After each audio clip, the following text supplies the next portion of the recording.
স্বাগত জানাই।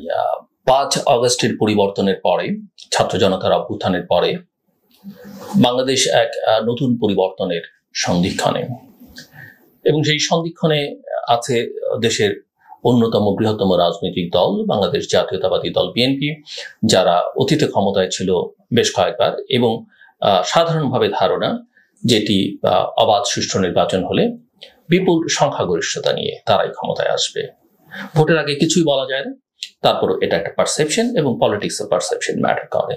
এখন বাস্তবতাটা আসলে কি, চ্যালেঞ্জ কি, দায়িত্ব কি, এবং এই ধারণারও মোটামুটি ভাবে প্রতিষ্ঠিত যে বিএনপির যিনি ভারপ্রাপ্ত চেয়ারম্যান মিস্টার তারেক রহমান, তিনি হতে যাচ্ছেন ভবিষ্যতের প্রধানমন্ত্রী। ইতিমধ্যেই তার নামে হওয়া মামলাগুলো প্রায় সবগুলোই নিষ্পত্তি হয়েছে, বা মামলাগুলো এখন অনেকটাই নেই বলা যেতে পারে। তারপরে হয়তো কিছু আইনি জটিলতা থাকলেও থাকতে পারে, আমরা সেগুলো জানি না। কিন্তু বাস্তবতা হচ্ছে তিনি যে কোনো সময় দেশে আসতে পারেন। কিছু কিছু ঝুঁকিও আসবার ক্ষেত্রে আছে বলে অনেকে মনে করেন। সেরকম পরিবেশ এখনো দেশে তৈরি হয়নি, বাট তিনি বিএনপির নেতা এবং বাংলাদেশের আগামী দিনের প্রধান নেতা। এই সব সত্ত্বেও এই প্রশ্ন আছে যে বিএনপি কি আসলেই ক্ষমতায় যেতে পারবে? অনেকেই মনে করেন যে 2009-এর পর থেকে, বিশেষ করে 14-র পর থেকে 24 পর্যন্ত বিএনপির উপর দিয়ে নির্যাতন নিপীড়ন গেছে, বিএনপি ট্রমাটাইজড হয়ে আছে, যে কারণে সেই সময় তারা অনেক ক্ষেত্রে সঠিক সিদ্ধান্ত নিতে পারেনি, অনেক সময় আন্দোলন গড়ে তুলতে পারেনি, যদিও কখনো কখনো তারা সেক্ষেত্রে সফল হয়েছে, কিন্তু চূড়ান্তভাবে সফলের একক কৃতিত্বটা তারা নিতে পারেনি তাদের সক্ষমতা, দক্ষতা, অভিজ্ঞতা থাকবার ফলে। তারা বিভিন্ন সময় আন্দোলনের কর্মসূচি ক্ষেত্রে অতীতেও বলেছে, ঈদের পরে, রোজার পরে, বর্ষার পরে, পরীক্ষার পরে, নানান কারণে নানান অজুহাত দেখিয়েছে। এখনো তারা ওই একই অবস্থার মধ্যে আছে। আমরা জানি সবাই এই অন্তর্বর্তীকালীন সরকারকে শুরুতে সমর্থন দিয়েছে, বিএনপিও দিয়েছে, এবং যৌক্তিক কাজই তারা করেছে। তারা ইনিশিয়ালি যৌক্তিক সময় দিতে চেয়েছে, সেটাও যৌক্তিক। কিন্তু এরপর থেকে সরকার যখন নির্বাচন নিয়ে গড়িমসি করছে বলে অনেকের ধারণা, যখন সরকারের নিরপেক্ষতা নিয়ে প্রশ্ন উঠছে, তারা একটি বিশেষ রাজনৈতিক শক্তির সমর্থন নিচ্ছেন এবং বিশেষ একটি গোষ্ঠীকে সমর্থন করছেন, সেই সময় বিএনপি আসলে যে কথাগুলো বলছে সেটা খুব দৃঢ়তার সঙ্গে তারা বলছেন না বা বলতে পারছেন না। এক এক নেতা এক এক সময় এক এক রকমের কথাবার্তা বলছেন, সেটাও বিএনপিকে নানা প্রশ্নের মধ্যে ঠেলে দিয়েছে। এবং এই ধারাটা অব্যাহত থাকলে তাদের পক্ষে নির্বাচন আদায় করা সম্ভব হবে কিনা সেটা অনেকের কাছে সন্দেহজনক। অনেকেই মনে করেন যদি ডিসেম্বরের মধ্যে নির্বাচন না করা যায়, তাহলে বিএনপি আসলে আগামীতে আর কবে নির্বাচন আদায় করতে পারবে সেটা একটা বড় প্রশ্নের মধ্যে পড়ে যাবে, এবং বিএনপি আদৌ আর ভবিষ্যতে ক্ষমতায় যেতে পারবে কিনা। কেননা এই সক্ষমতা, এই সুযোগ, এই জনসমর্থন তারা যদি কাজে না লাগাতে পারে, তাহলে আসলে দেশের জন্য এবং তাদের জন্য একটা বড় বিপদ অপেক্ষা করছে। বাংলাদেশ জাতীয়তাবাদী দল বিএনপি এবং তার যে বর্তমান নেতৃত্ব, সেই নেতৃত্ব নিয়ে বিশেষ করে এই যে পরিবর্তনের সন্ধিক্ষণে আমাদের করণীয় কি হতে পারে, এই বিষয়গুলো আসলে আমাদের গভীরভাবে বিবেচনা করা দরকার, বিশ্লেষণ করা দরকার, বিতর্ক করা দরকার, এবং এই সব বিতর্ক আলোচনা বিএনপিরও স্বাগত জানানো উচিত। 5 আগস্টের পরে আমাদের দেশ এক নতুন বাস্তবতার মুখোমুখি হয়েছে। শেখ হাসিনার পলায়নের মধ্য দিয়ে বা পতনের মধ্য দিয়ে একটি দীর্ঘকালীন দমন পীড়নের অধ্যায়ের অবসান ঘটেছে, নিঃসন্দেহে। এটা নিয়ে কারোর মধ্যে কোনো বিতর্ক নেই। কিন্তু আমরা যদি মনে করি যে এই পতনের মধ্য দিয়েই পরিবর্তন সম্পূর্ণ হয়েছে, তাহলে আমরা ইতিহাসের প্রতি অন্যায় করব। আমরা বলতে আমি বাংলাদেশের জনগণ, বাংলাদেশের রাজনৈতিক নেতৃত্ব এবং যারা ক্ষমতা এখন আছেন তাদের সকলের কথাই বলছি। বাংলাদেশ আওয়ামী লীগ একটা শূন্যতা তৈরি করে গেছে। এখন প্রশ্ন হচ্ছে যে এই শূন্যতাটা পূরণ করবে কে? আর বিএনপি বা বাংলাদেশ জাতীয়তাবাদী দল কি এই ঐতিহাসিক দায়িত্ব পালনের জন্য প্রস্তুত? স্বাভাবিক প্রক্রিয়া তাদের প্রস্তুত না থাকবার কোনো কারণ নেই। তারা একথা বলেছেন 3 মাসের মধ্যে নির্বাচন হলো তারা প্রস্তুত। সেটাই এরকম একটা রাজনৈতিক দলের জন্য হওয়া স্বাভাবিক। কিন্তু রাজনৈতিক বাস্তবতাটা কি, বা তাদের জন্য চ্যালেঞ্জটা আসলে, আমি মনে করি এই বিবেচনাটা বিএনপি সবচেয়ে বেশি করা দরকার। গত 8 মাসে আমরা বাংলাদেশ জাতীয়তাবাদী দল বিএনপি তৃণমূল পর্যায়ে যেটা দেখেছি, সেটা একদিকে আশাব্যঞ্জক এবং অন্যদিকে যথেষ্ট পরিমাণে উদ্বেগজনক। আশাব্যঞ্জক এই কারণে যে দলটি আবার মাঠে ফিরেছে, নেতাকর্মীদের মধ্যে এক ধরনের স্বতঃস্ফূর্ততা তৈরি হয়েছে।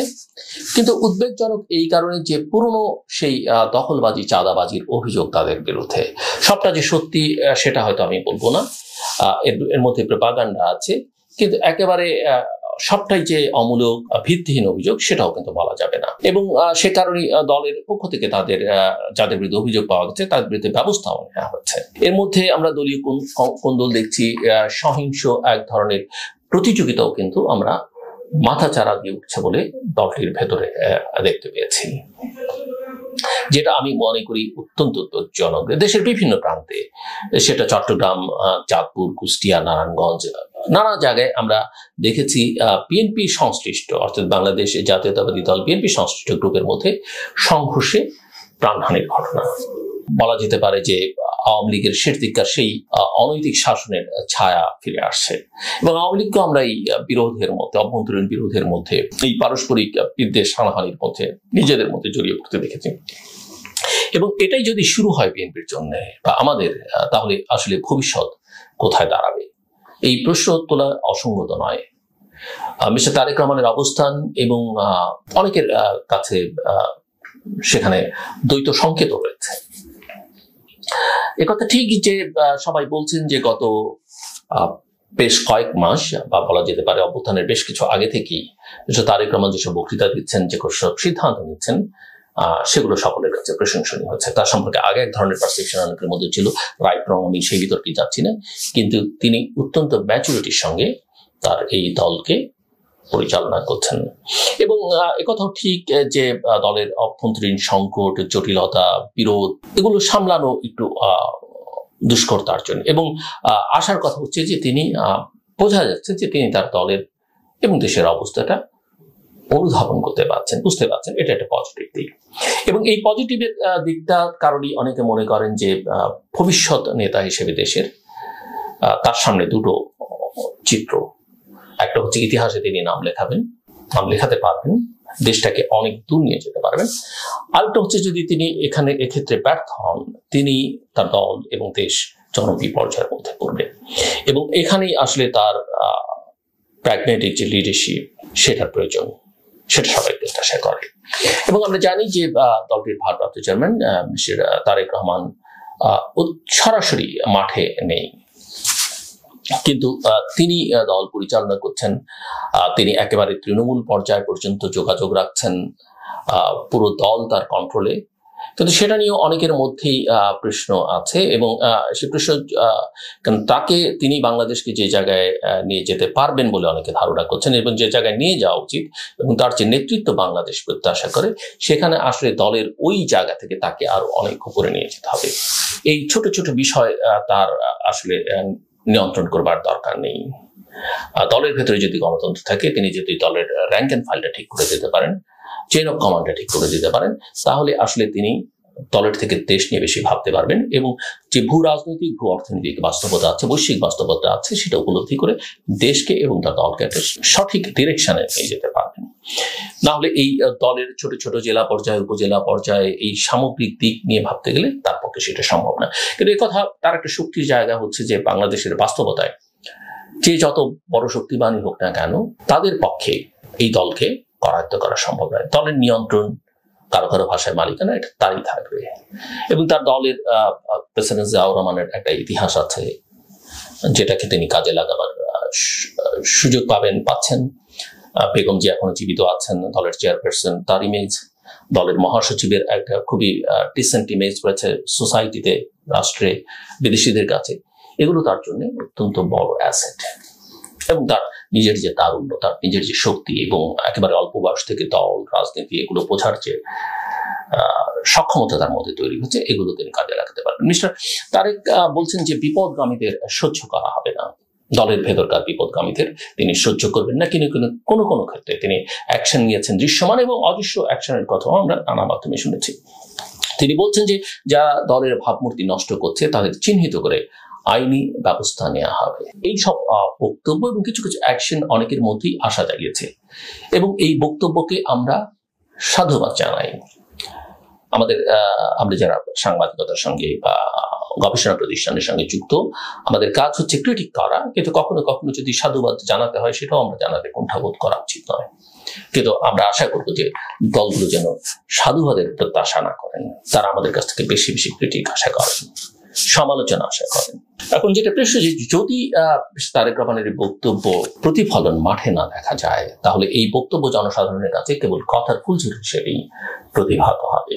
এবং নতুন প্রজন্ম, বাংলাদেশের জনসংখ্যার সিংহভাগ হচ্ছে তরুণ, এবং তাদের নানা আকাঙ্ক্ষা রয়েছে। সেই আকাঙ্ক্ষাকে আমাদের বুঝতে হবে। এই অভ্যুত্থানের মধ্য দিয়ে আরো আকাঙ্ক্ষা শক্তিশালী পেয়েছে, সেগুলো আমাদের বোঝার দরকার।